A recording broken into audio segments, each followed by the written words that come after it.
Let's focus on the other breaking news last night in the quarterback situation with America's team. We know Tony Romo is sidelined for about 7 games at least, so it's Brandon Weeden who will get the nod. And then yesterday, the Cowboys added another signal caller to the mix, acquiring Matt Castle from the Bills, who was beat out by Tyrod Taylor. Here's Jerry Jones on the situation. He's a thing of beauty on throwing a football. His passing motion or his arm is, frankly, you won't see a more gifted passer. And power, accuracy, the entire aspect of it. Okay, so as I was just saying earlier, Brandon Weeden's there. Now they bring in Matt Castle, who was acquired from the Bills. Tyrod Taylor took the job. Originally, he was with the Vikings prior. Skip, that's the backstory. Oh, let's go to Stephen A. I apologize. Stephen A., do you trust in the Cowboys situation? Well, first of all, you have no choice but to, because it's a product of injury. So certainly you don't want to sit there. It's not like they said Brandon Weeden, we're going to allow him to start over Tony Romo, because that would obviously be laughable. But because of the injured situation, and he is the backup, you know, and plus, not only that, he works with the first team on Wednesdays, which is the day that Tony Romo takes off. You get all of that. Yep. The flip side to it, however, is I found Jerry Jones' comments just straight comedy, to be quite honest with you. The way he talked about Brandon, we really throw a football and all of this other stuff. Why? Because Jerry Jones, ever the salesman, is trying to sell everybody on Brandon Weeden and what he's going to do for the Cowboys. And then there's no reason for hopes to dissipate in any way, shape, form, or fashion. I find that to be comical. Brandon Weeden is 0-6 in his last 6 starts. His last game as a starting quarterback for the Dallas Cowboys, he lost that game. His QBR was 15. This is Skip's favorite stat. I am correct in saying that, right? Your favorite stat is QBR. You couldn't wait to share that 15 QBR. Be honest. 15. You were excited to share that. Wait, say it again. 15. 15. A QBR of 15. On a scale of 0 to 100. 15. So I just laugh about that. Now, I will say this. I wish him luck. I mean, the brother's birthday is on the same day as mine. Oh, that He's got something going on. I mean, and everyone will be in Cowboys here again. Whatever. The point is that, you know, October 14th is a very, very special day. Very special individuals are born and raised on that day. Usher's birthday is the same as mine. Of course I am. Oh, okay. Usher's birthday is the same as mine. And look at how much of a star he is. I'm on First Take. We know what time it is here. Needless to say, we don't even have to go there. October 14th is a very, very special day. But I will tell you this, Brandon Weeden, it's not so much about him, Skip. It's about the weapons that he's not going to have available to him. That is what I believe could be somewhat problematic for him. I don't expect him to be great. I don't think greatness is in him. But I do expect him to be relatively decent and keep things somewhat interesting for the Dallas Cowboys. So I won't sit there and excoriate the man. I won't disrespect him. I would tell you that he's winless in his last 6 starts. The QBR before the 15, by the way, there was a QBR of 26 in the other 5 starts he had. So it's just not that impressive. We all know this. But he can throw the football. Yep. He is familiar with the system. He does practice with the first team on Wednesdays. Yep. And the combination of all of those things, I think, lends itself towards expecting a slightly better result than some critics would surmise about Brandon Weeden. But I don't expect him to knock my socks off in any way.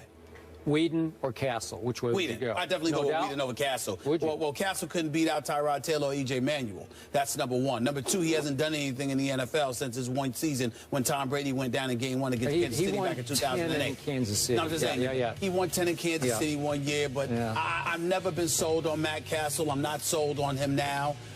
He's definitely a viable backup to Weeden. In light of the fact that Tony Romo is out, I do agree with that. But outside of that, there's nothing about Matt Castle that moves me, so I don't have a problem with Weeden being designated ahead of him. There we agree. Where I disagree with you is in your view of Brandon Weeden. I like Brandon Weeden a lot, and I'm not being a hypocrite about this. This isn't 2020 hindsight. I liked him a lot before he was drafted. Unfortunately, by the same Cleveland Browns that drafted Johnny Manziel at 22, same spot. How funny. And I believe what happened to Brandon Weeden in Cleveland is Manziel all over again. Wrong place, wrong time, another regime that was about to be completely blown out, you're not going to have much of a shot. Now, why did I love Brandon Weeden? And by the way, I'm going to be on record here. I believe Brandon Weeden is good enough and now comfortable enough in a system that he's been in finally for 2 years under Scott Linehan. We saw the fruits of that when he went 7 for 7 at Philadelphia. While that game was still teetering, it was still a losable game. If he'd gone in and stunk it up with a QBR of 15 in that game at Philadelphia, they would have lost. But they won when obviously he hit Terrence Williams. Byron Maxwell just watched as he ran to the end zone, and that was the ball game.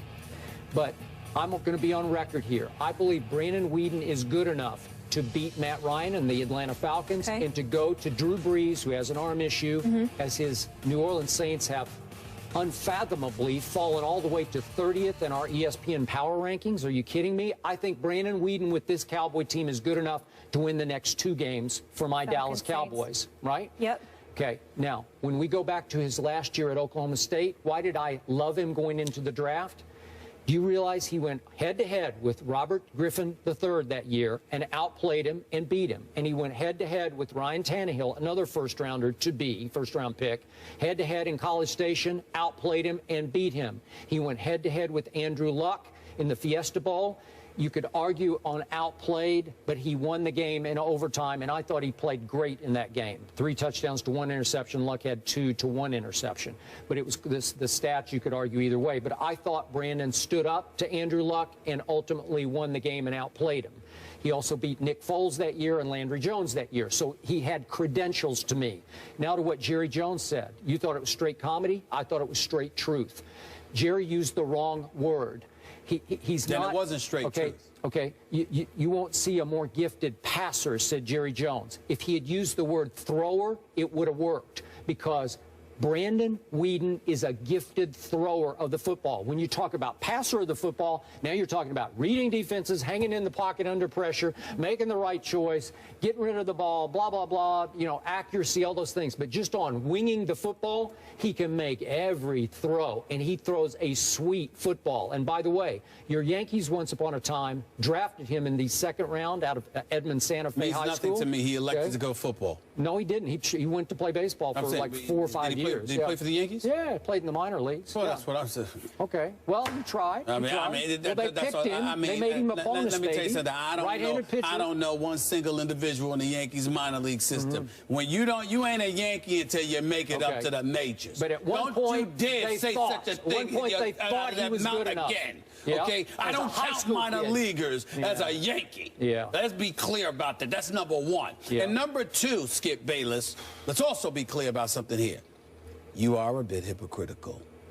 Allow me to explain to you why that is. You better be good because you said it's not revisionist history.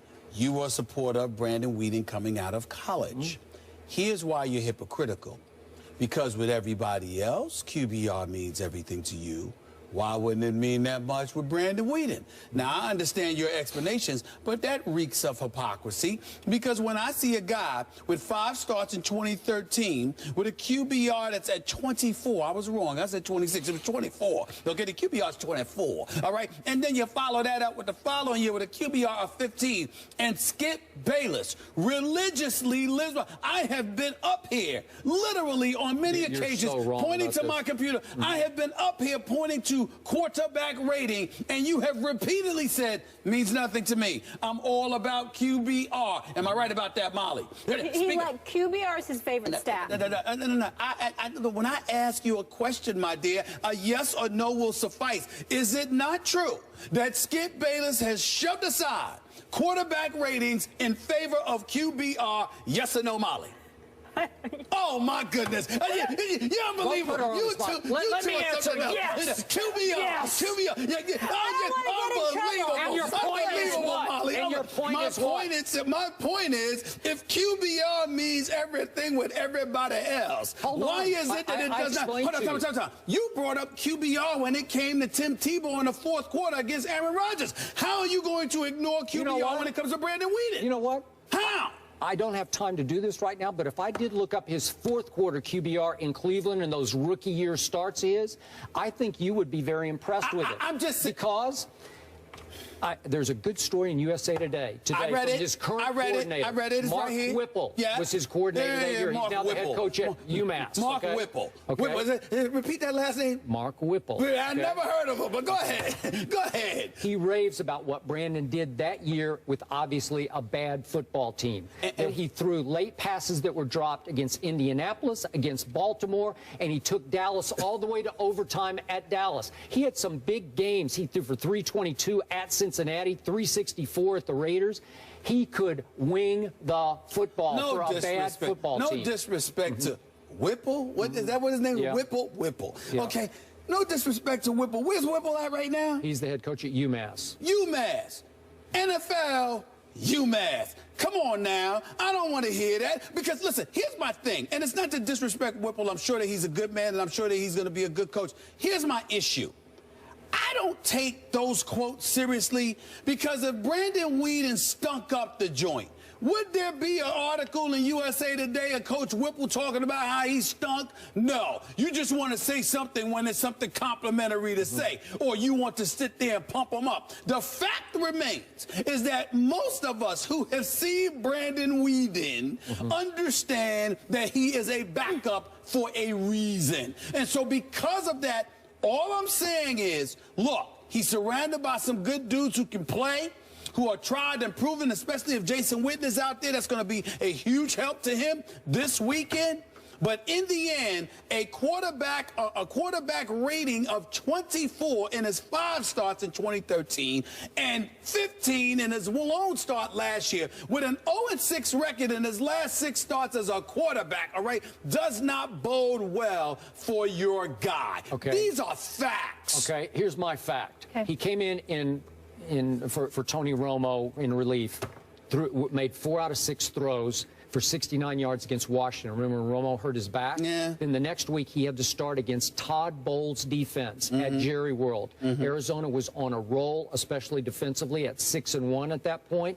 They threw, as you would say, the kitchen sink at Brandon Weeden. He did not handle it well. He stunk it up. For reasons I cannot explain, he never clicked with Dez. They couldn't get on the same page. Well, guess what? Dez isn't there anymore. So let me get this straight. You're saying he couldn't click with Dez. So the fact that Dez Bryant, who you have proclaimed to be the best wide receiver in all of football, is not there, that's going to be a good thing for Brandon Weeden? You're unbelievable. Well, I mean, you're the best. I concede that you're the best. You just said that. No. You just looked on national television and said the best wide receiver in football who is gone because of a broken foot is a good thing for the backup quarterback for the Dallas Cowboys. So in other words, you know why? So in other words, let me educate you about football. The game you have you struggle to grasp. All right, no problem. No problem. You can take those shots. It's all right. I'm here. Arizona, and you get Dez-centric, and you say, I got to get it to him. I got to get it to him. Wait, is he there? Is he there? Is he there? And you start forcing passes to him that get intercepted. That's a bad thing. Hold on, wait a minute. But if you start spreading the ball around. Who can't comprehend that? But here's the reality, Skip Bayless. If Dez Bryant is the best and Brandon Weeden has the skill sets and, more importantly, the IQ and the acumen you proclaim he has. I'm sorry. You can't figure out that they ain't got nothing to do with reps. You just finished saying last year he wasn't getting any reps. You just finished saying from a mental perspective you feel compelled to try and get to Dez Bryant. He doesn't have the intelligence, the intestinal wherewithal to sit there and say, well, you know what? I may not need to be so transparent and obvious in targeting this one receiver. I might need to get it to the open man. You trying to tell me he doesn't have the intelligence to figure that out? And you're confident in him as a quarterback of the Dallas Cowboys? 7 for 7 against the Eagles you picked to win the division. Eagles team that doesn't seem to be a team who I would not be surprised. Don't look at me. Hold on, wait a minute. Well, look, don't look at me when you're talking about the Redskins. They weren't much of a defense, according to you at the time, that he went up against them. All right? But they were killing Tony Romo. We have to take a break. But we're going to continue with the Cowboys when we come back. And one thing I want to know from both of you. You don't need to continue with the Cowboys? We do. Why? There's a new receiver coming to town, maybe, for Dez Bryant. I want to know how many games they need to win. To do what? To be okay. To win the division? With Brandon Weeden. How many can Brandon pull off, and how many do they need to be okay? I'm already on record. I'm giving him a shot to win the next 2. And that would go a long ways. If you're 4-0, you got a shot. They're going to be out anywhere from 7 to 8 weeks. Tony Romo's going to probably miss a minimum of 8 games. I'd say Brandon Weeden will probably go 4-4. Okay. Well, I would take that I to think the the bank. Cowboys are going to. All they got to do to win the division is go 7-7 the rest of the way. All right. 500 football. 4-4, so they'd be 6-4 when about when Romo came back. I'd take that. Should we get our popcorn ready? Because T.O. is ready and available if the Cowboys need him. We'll get into that when we return.